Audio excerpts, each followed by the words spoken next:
Picture this: millions of people, predominantly men, waiting and counting down the hours for a teenager to turn 18. Not to congratulate her, not to do anything with any good intentions, but to specifically pay for access to her body.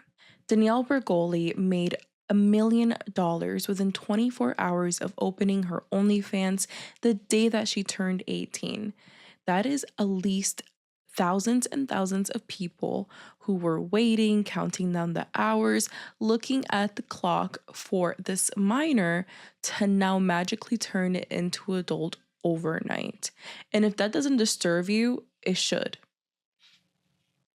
We are witnessing a very disturbing pattern, and that is the teenager to OnlyFans creator pipeline or the influencer to OnlyFans pipeline.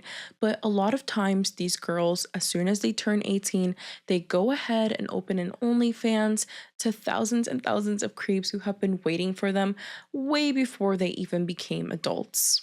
Danielle Bregoli, aka Bad Baby, rose to fame when she appeared at 13 years old on Dr. Phil and quickly became known as the Cash Me Outside girl. She's always had a tumultuous relationship with her mother, but her mom was the one at one point that was managing her public image and her activities. Literally, the day that Danielle Bregoli turned 18, she opened an OnlyFans and made more than $1 million in 24 hours. And I believe that month alone, she made $11 million off of that. That is a lot of people waiting for this girl to turn 18 so they can see explicit content for her. Piper Rockelle is one of the most recent cases of this. Now, Piper has been surrounded in a lot of controversy, and a lot of it not due to her own fault, but her mother's. There's even a Netflix documentary out about her and how her mother, you know, was inappropriate. There's allegations of abuse and mistreatment from other kids that used to appear on videos with Piper. Now, Piper turned 18 just in August, and she has also since opened an OnlyFans. Her mother has been the one managing Piper since she was pretty young, but I feel like a lot of people knew that Piper was going to go down this timeline or this pipeline, if you want to call it that, because she appeared in videos with the Bob House before even turning 18. Now, if you don't know what the Bob House is, it's a house full of OnlyFans creators, women, and they're very famous. It includes Camila Arajo, Sophie Rain, and some other creators. And Bob does not stand for anything good. It stands for, I'm just going to put it on the screen for you. And it's not appropriate. It's not appropriate at all for anyone, a minor, to appear in videos in this type of situation because let's be honest, who are these girls' main audiences? It's generally creepy men or people who are looking, to fulfill their desires. It's just not something that a minor should be involved in. But regardless, she was, and she did stir some like anticipation, I guess, by wearing some very questionable shirts and stuff like that. And lo and behold, she turned 18. She opened an OnlyFans, and she also claims to have made more than $1 million just from opening it alone. And once again, I keep telling you, it's weird. I don't have any other words from this because like that's just a lot of people just preying on you.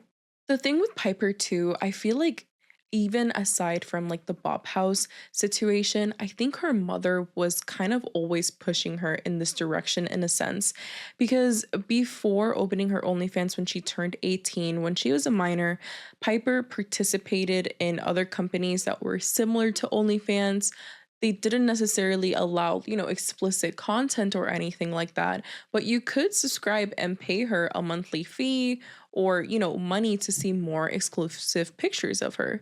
And of course, she's a minor, so who's signing her up for these accounts and taking those pictures of her and uploading this content?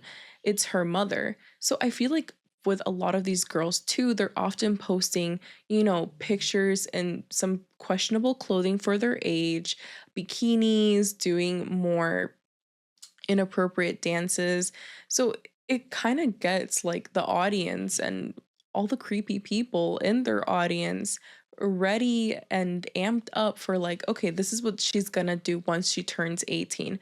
Do you guys see what I mean? Like, I'm not blaming the girls, but rather the people who manage them. It's like they're basically grooming these girls to go onto this path, and they're giving the audience an expectation of what's to come way before these kids even turn 18, because that's what they are. They're kids. Like, they're teenagers, but you don't have the full mental capacity to really know what's happening to you, especially when it's like a parent that's the one that's guiding you and telling you like this is okay and like helping you and doing all of that stuff. Lil Tay first appeared on our screens when she was only 10 years old, and she very quickly rose to fame with her persona of basically being a spoiled brat, flexing on people about her houses, her cars, her money, all of that stuff, right? These are butterfly wings. Y'all haven't seen this car in your life. I've been driving this around the Beverly Hills area, and I'm only 9 years old. I got no license, but I ain't ever gonna get no license. Y'all ain't doing it like Lil Tay.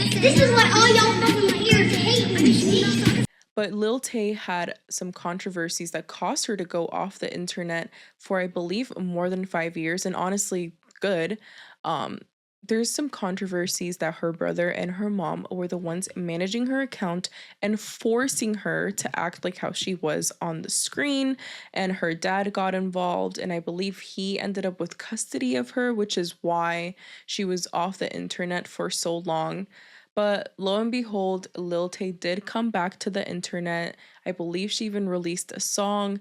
But one thing she did when she turned 18 this summer was open an OnlyFans. And she also claims that she made $1 million in less than 24 hours of her opening it. Lil Tay too, like I mentioned, the controversies with her brother and her mom, there seems to be an alleged history of exploitation here. I mean, the way she came back onto the internet was because of a death hoax where someone posted that she had died, and then we later found out that it was her brother or her mother who posted that, and she came on saying like, hey guys, like, I'm not dead, I'm still alive, and that's how she came back onto the internet. So I feel like Lil Tay, along like Piper Rockelle, or just like Piper Rockelle, they haven't necessarily had a choice to go in any other direction or think of anything else, because they both seem to be guided by family members who don't seem to have the best interest of their child in mind. They're just thinking of money. And as we know, money is the root of all evil. I'm gonna talk very briefly as well about Danielle Khan. Now, out of the girls I listed, Danielle Khan has not opened an OnlyFans, at least not to my knowledge, but she has one of the more messier stories, and in my opinion, one of the most, like, how do I say it, explicit exploitations. Like, you could tell like that she was being exploited. I mean, this girl allegedly was aged up by her mom to make her seem older. She was dating around. She unfortunately, got pregnant when she was 14 or 13 and allegedly had an abortion, and her mom would take it out in her face. Like, this girl has just, honestly, in my opinion, and allegedly, been exploited by her mom forever. Her dad even posted and came out with Danielle's birth certificate, which showed that she was 2 years older than, I'm sorry, 2 years younger than what her own mother was saying. And Danielle, if you don't know who she is, has always been on the more, I guess, inappropriate side, like for a child. For a grown woman, okay, whatever, but for a child, she was posting, some explicit dances, a lot of bikini pictures, a lot of body checks and stuff like that. And she also, much like Piper, had a fan fuel account opened by her mother, where she would post exclusive pictures for her fans, for her audience.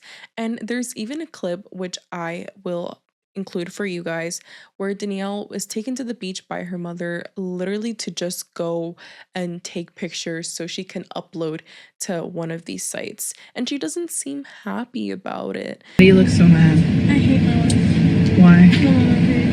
Because you're on your way. So you hate your life because you're on your period. You're at the beautiful beach. Can't go in anyways. Just want to keep her photo. And honestly, I feel like she's such a good example of how, like, people in the family, and in this case for all of these girls, it seems to be their own mothers exploiting them and leading them down this path. Now, Danielle is not as active on social media as she was before, which honestly, good for her. I feel like she just needed like a break, needed to get away. But I think she's a very clear example of the type of exploitation that these other girls also possibly and allegedly had. I've already mentioned it, but are you starting to see the pattern here? For a lot of these teenagers to OnlyFans creators, there seems to be a parent, and most specifically in this case for all of these girls, their mothers who have been commodifying their bodies and their images way before they turned 18. It would be hard to say that these girls are independently choosing their path, and perhaps they are, but I feel like it's no surprise that these parents have led them down a path where they're not seeing themselves as humans, but rather as a product. Now, let's talk about this a little bit more again. These millions of dollars that these girls are earning by opening their OnlyFans when they turn 18 represent thousands of people who have been actively waiting for them, had countdown clocks for them to turn 18. And if you find these girls attractive, right as they turn 18, you most certainly found them attractive way before that, even as minors. And that is pretty weird, especially if you're one of those creeps who have been counting down the hours, the minutes, the seconds for them to turn 18. So legally and morally, you don't feel like you're doing anything wrong. These are people who had their credit cards ready to go. These aren't people who just accidentally like discovered them and ran into their OnlyFans accounts. These are people who have been praying and waiting on them. I mean, like I mentioned, there are literal countdown clocks for when some influencers turn 18 years old. There's forums that are even like out there, like what thinking about, oh, like is she going to become an OnlyFans creator once she turns 18 or not? Like, there aren't other things that this person can do, or like, there isn't anything more important about them, but we have to speculate, are they going to open an OnlyFans? Are they going to open an OnlyFans? Like, should that really be a conversation or something you speculate about a minor to begin with? The law might recognize a difference between 17 years and 364 days and 18 years and 0 days. But I feel like attraction doesn't work like a light switch. You don't just instantly find someone attractive as soon as the clock hits 12. They aren't suddenly noticing that these young women exist. And that's pretty scary to know, like, how many creeps and possible predators there are out there. And I feel like it's so, like, right in front of our faces and so apparent when these girls are making millions of dollars off their bodies as soon as they turn 18 and so young. For all the teenage girls out there that might be feeling inspired by these girls making millions of dollars opening an OnlyFans, or any woman really, let's go down reality lane.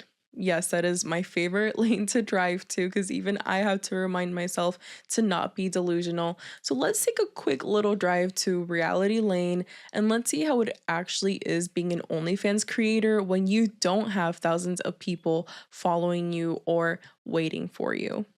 Now, I'm going to pull up my handy dandy notes so I can make sure I give you the best numbers. So, OnlyFans has approximately 4 million approved creators. Of those 4 million, only 300 make over $1 million annually. So, that's less than a percent of the creators. Mid-tier creators earn between $1,000 to $10,000 per month, and they represent another small percentage, but they take, the bigger percentage of the platform earnings with 70 to 75%.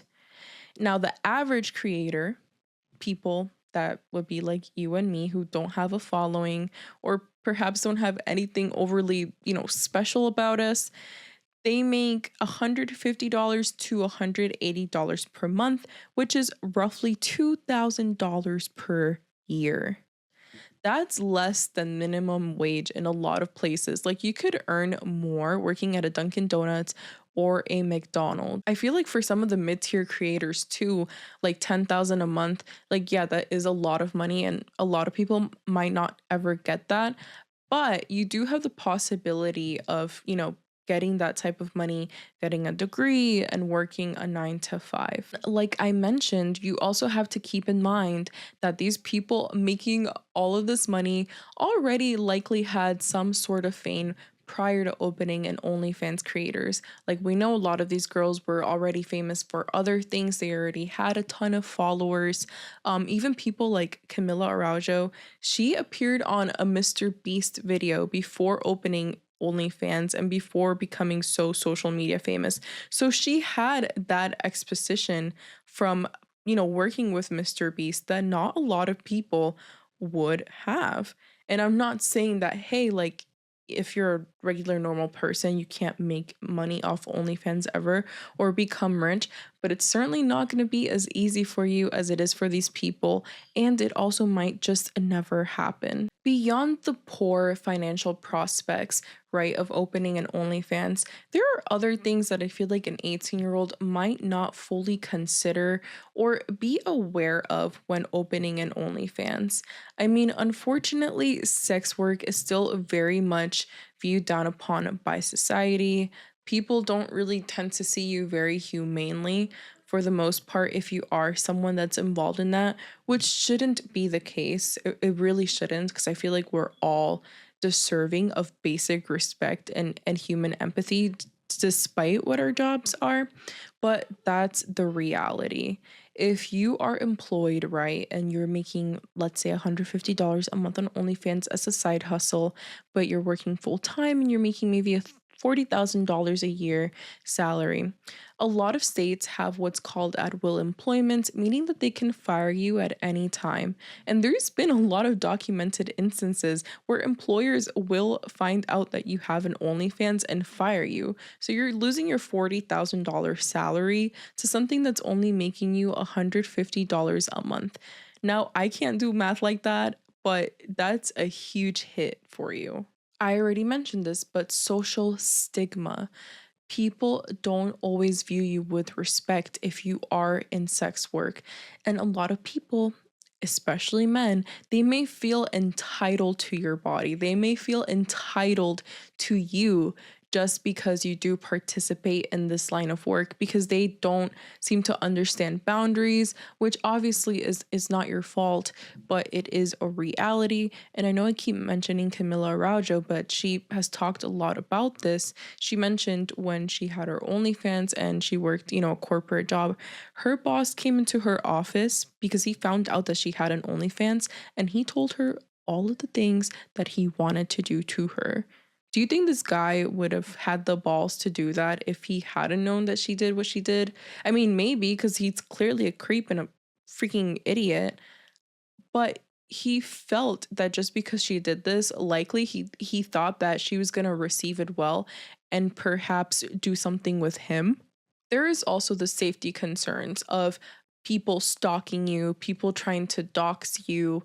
If you get completely famous, or even if you're not completely famous, you could get a stalker. And that's already putting like your personal safety at risk. Even I making these videos could have that one day happen to me.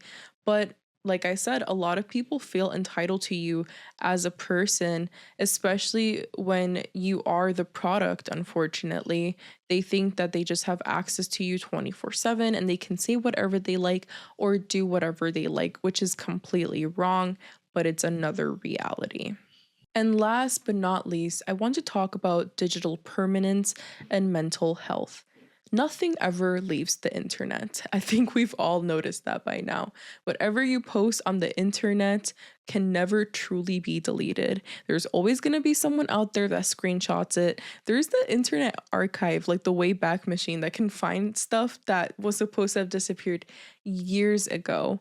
So if you think you're like posting on OnlyFans, right? You think, okay, well, only like the people that pay for my services can see it, but that's not how it goes. There's more than likely all of your pictures and videos on some Discord chat out there or some Reddit thread where every single person can see it for free. I'm not even kidding you. So you have to think about that, especially if maybe you do perhaps want to start a family in the future and you have kids. More likely than not, if people find out, or sorry, if other kids find out that their classmate's mom has an OnlyFans or even a porn star, they'll more than likely get bullied because kids are cruel. And, your kids are going to feel bad about it too because no one wants to hear their mom getting talked about in a degrading or sexual way. That's just how it seems to be. And of course, a lot of like the kids bullying other kids for it is because of society's views on sex work, but it doesn't seem like we're advancing. So it's just something that you need to keep in mind, and how other people will react around you and perhaps even your family if that is something that matters to you. I think there's also a whole mental health aspect too of, when you are a product and other people don't even see you as human, do you even look at yourself as human? Do you even think of like, okay, I am deserving of respect. I am deserving of this and this and that. And also just, the mental stress of having to keep up with the numbers. Like if you're earning $1 million a month and you notice a dip to like 800 or 700, you're going to think there's a problem.